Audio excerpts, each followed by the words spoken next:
కృష్ణ ఈరోజు శ్రీమతి రాధారాణి యొక్క మరో 2 దివ్య గుణాల గురించి చెప్పుకుందాం. ఒక దివ్య గుణం ఏంటి అంటే సంగీత ప్రసార అభిజ్ఞ.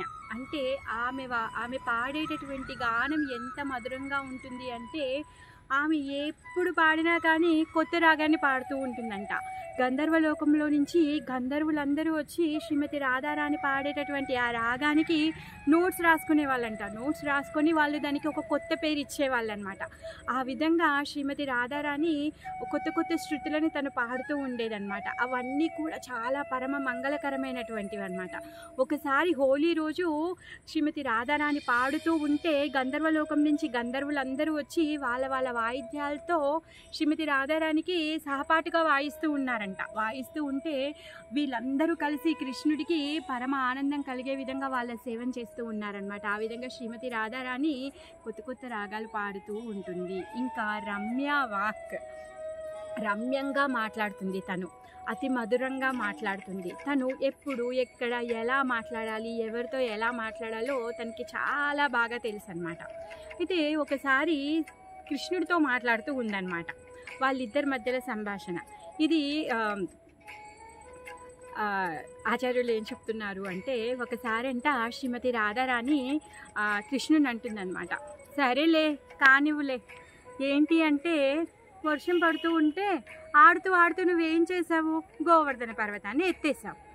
ఆడుతూ నువ్వు పర్వతాన్ని ఎత్తేస్తే నిన్ను గోవర్ధన దారి అని చెప్పేసి పొగుడుతూ ఉన్నారు. మరి రావణాసురుడు కూడా కైలాస పర్వతాన్ని ఎత్తాడు.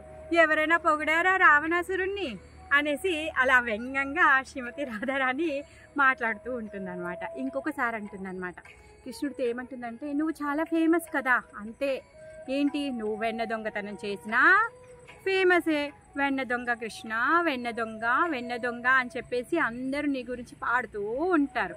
అమ్మ చేతిలో దొరికిపోయి అమ్మ చేతిలో తన్నులు తిన్నా, నిన్ను రోటికేసి కట్టేసినా కూడా అయినా కూడా దామోదరా అని చెప్పేసి నీ గురించి పాడుతూ ఉంటారు. నువ్వు అలా చాలా గొప్పగా ఫేమస్ అయిపోయావు కదా, కానీ నిన్ను నీలాంటి వానితో ప్రేమలో పడ్డానే, నన్ను ఎవరైనా గుర్తిస్తారా, నన్ను ఎవరైనా పొగుడతారా అనేసి శ్రీమతి రాధారాణి అంటుందన్నమాట. ఇంకా తను ఏమంటుంది అంటే, పెళ్ళైన వాళ్ళు ఎవరైనా వేరే వాళ్ళతో మాట్లాడతారా, వేరే వాళ్ళతో ఎప్పుడైనా కలుస్తారా, కలవరు. అయినా కానీ నేను నీతో మాట్లాడుతున్నాను, నిన్ను కలవడం కోసం కానీ నేను అవకాశాలను ఎదురు చూస్తూ ఉంటాను. అయితే నేను చేసినటువంటి పుణ్యం ఏదీ లేదు, నాకు అసలు మంచి కర్మల ఫలమే లేదు, అందుకే నన్ను ఎవరు గుర్తు కూడా పెట్టుకోరు అనేసి తను అంటూ ఉంటుందన్నమాట. ఇంకేమంటుందంటే, నువ్వు గోవర్ధన పర్వతాన్ని ఎత్తావు అని చెప్పేసి నిన్ను గోవర్ధన దారి అనేసి అంటూ ఉంటారే, కానీ ఈ గోవర్ధన దారిని నా హృదయంలో పెట్టుకొని మోస్తున్నానే, గోవర్ధన దారి యొక్క దారిని అని ఎప్పుడైనా ఎవరైనా నన్ను అన్నారా అంటూ ఆ విధంగా శ్రీమతి రాధారాణి చాలా రమ్యంగా మాట్లాడుతూ ఉంటుందన్నమాట. హరే కృష్ణ.